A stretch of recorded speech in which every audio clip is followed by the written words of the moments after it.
Every day, something dramatic happens in the Caribbean that affects our lives. We'll give you the details. We'll give you the facts on Caribbean Perspective with Eddie Frederick. Here's Eddie Frederick. So glad you can join us. United Nations Security Council is considering Haiti's request for troops to help restore order. This story takes the lead in today's edition of Caribbean Perspective for Thursday, 13th October 2022. Details when we return. The hurricane season is now upon us, so we as Caribbean people need to remember to think safety and be prepared. Avoid venturing outside during a storm or hurricane, especially if there are strong winds. Rooftops and other debris are often blown about and can cause great damage.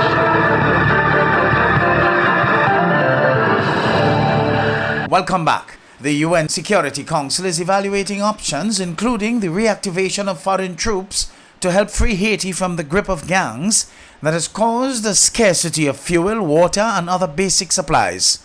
More in this HGP Nightly Regional News item with Tamika Rodney. Such a force would remove the threat posed by armed gangs and provide immediate protection to critical infrastructure and services, as well as secure the free movement of water, fuel, food, and medical supplies from main ports and airports to communities and health care facilities, according to a letter dispatched to the Council on Sunday.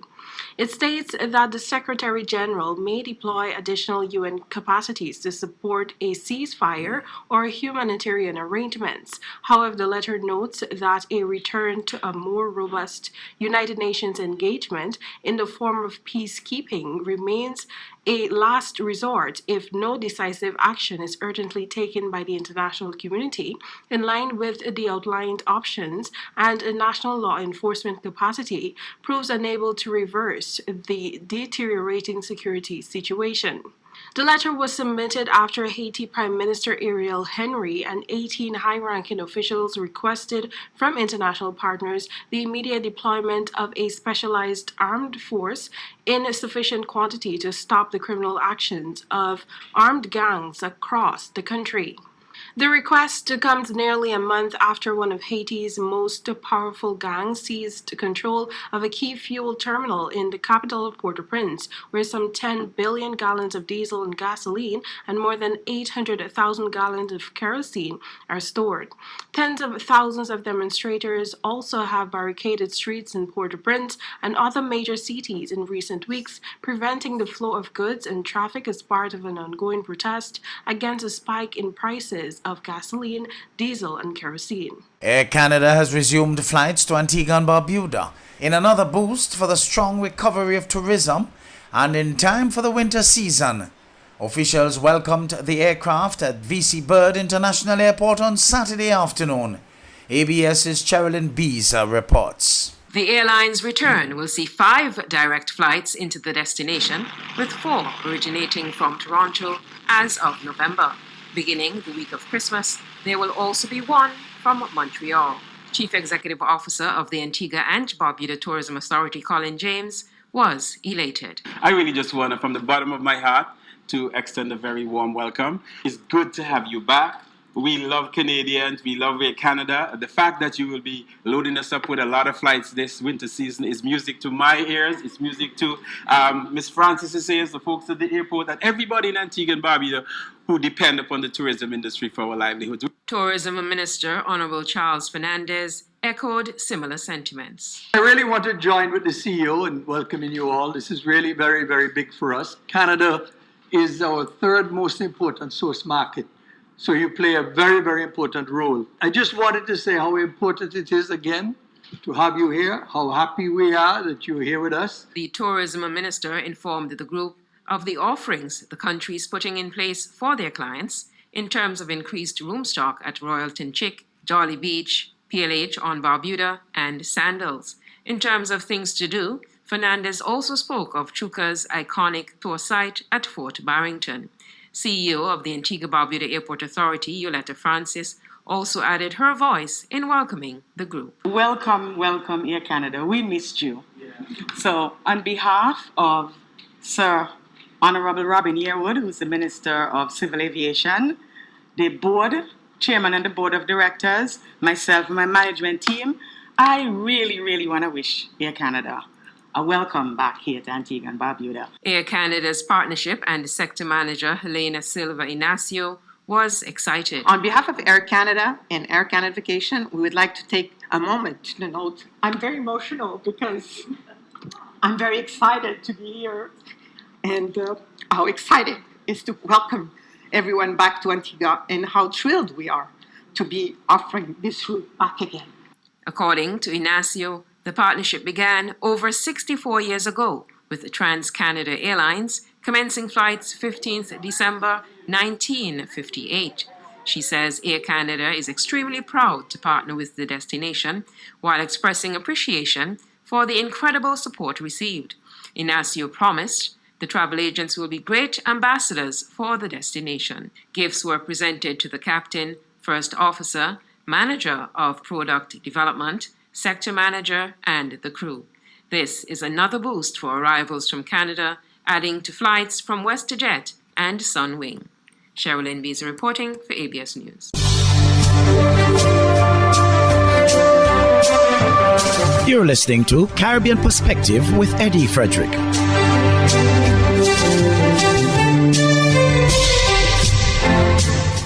Dominican Prime Minister Roosevelt Skerrit, meantime, has called on members and supporters of the St. Lucia Labour Party to bear patience in having their demands met by the ruling administration. The Dominican leader was the guest speaker at the St. Lucia Labour Party's annual conference of delegates on Sunday, which was held under the theme Protecting the Victory, Securing the Future. Zane Romulus of the DBS News World reports. With their party in government, the expectation of supporters of the St. Lucia Labour Party is that their interests would be the top priority of the SLP administration, observes Dominican Prime Minister Roosevelt Skerrit.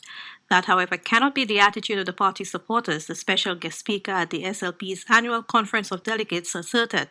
He highlighted that the strain of the current global economic situation is putting pressure on the Caribbean, and as a result, this prevents governments from meeting their people's demands at the pace they want. Addressing the supporters directly, he urged them to be uncomplaining and wait for the Philippine administration to deliver on its promises. Everybody wants the demands dealt with first. And I know well from my own experience that all of you believe that whether your demands are reasonable or unreasonable, they should be addressed with a sense of urgency. On behalf of the SLP, and I said to you, I am here as a family member, speaking to us all. And so on behalf of the SLP, I am asking for the patience of party supporters. Patience in this period. The problems in this country did not emerge overnight, and they cannot be solved overnight. The party will put the country first. SLP always put the country first, ladies and gentlemen. Everyone will get on the bus. Somebody will get on first. Others will get on later. But there is space for everyone on the SLP bus in St. Lucia. According to the Dominican Prime Minister, in an effort to protect the victory of the party, members and supporters have the responsibility of maintaining the party's vision. I also know that there is always tension and jealousy between old members and new members, between the old party faithfuls and the new ones who just came, especially if they came from the other side. But let me tell you, no great political victory is won only with the party base. To remain relevant to the lives of the majority of the people, political parties must be renewed by the talent, ideas, and skills of new blood. Political parties win when their base is joined by supporters from the other side.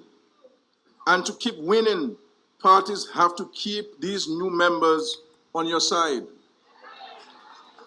If the St. Lucia Labour Party wants to remain in office, it has to look after all its members, both old anew. Moreover, Prime Minister Skerrit urged the SLP audience to be more understanding of the dual role of elected MPs as cabinet ministers.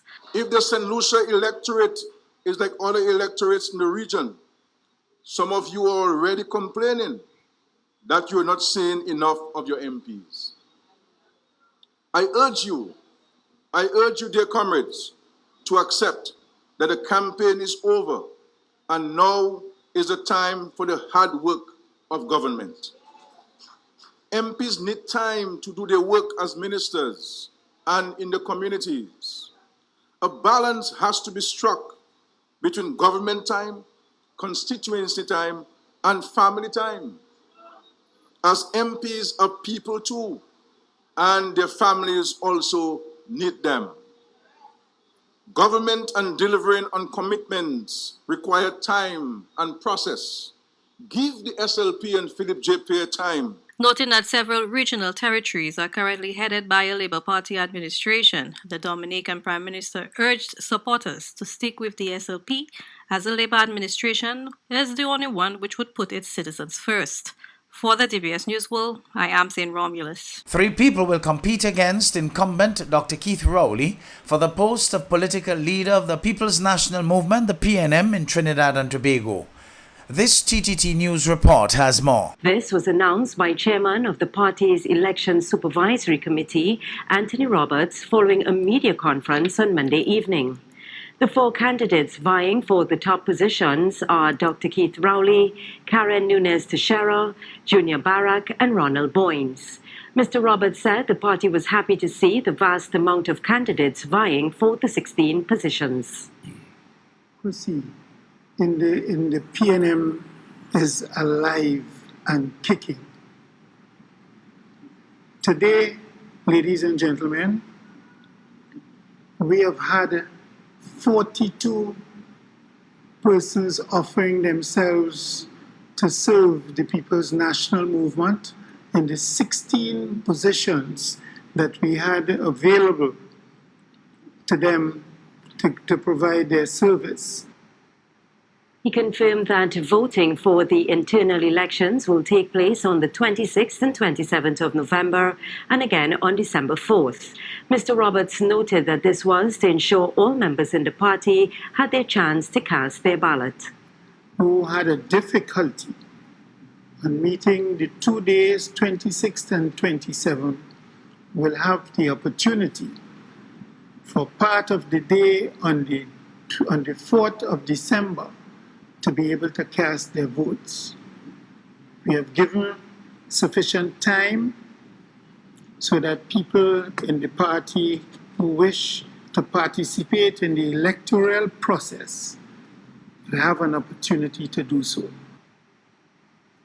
3 of the 16 positions are unopposed. Camille Robinson Regis for the post of Lady Vice Chairman, Foster Cummings for General Secretary, and Faris Al-Rawi for Public Relations Officer. The answer to an increase in gun crimes is not having more people with firearms. This, according to CEO of Air Support Tactical Security, Dirk Barnes, who says although a firearm is beneficial in some circumstances, businesses as well as citizens of Trinidad and Tobago need to assess their own level of external exposure. More in this TTT News report. He says an increase in more persons having firearm users license would not automatically solve the issue. Mr. Barnes believes many people become targets with what is visible to criminals and is urging all to make themselves a deterrent. Right. You have to do everything as a business owner to remove yourself from the face of the criminal element. You limit your exposure, providing necessary deterrence. Make sure that you have some visible security measures in place, things that will let them move on to the other target and take you out of that limelight. I mean, if we look at the kind of businesses that are currently being hit, we see some of the smaller groceries, restaurants, now a flower shop. Mr. Barnes is also cautioning citizens to plan ahead and pay attention to their behavior when approaching their homes. He adds that neighborhood watch programs are critical at this time. If you have to come home late at night, make sure you call ahead and have your loved ones waiting for you. You know, neighborhood watch programs are very effective in these times. So this is this good time to link with your neighbors. Be your brother's keeper. Hubbard's is once again innovating the way you shop with its new online store, providing 24-hour shopping convenience. You can shop now for appliances, hardware, houseware, building material, and more. Free delivery island-wide. Start shopping now at hubbardsHardware.gd. Safe, convenient, reliable.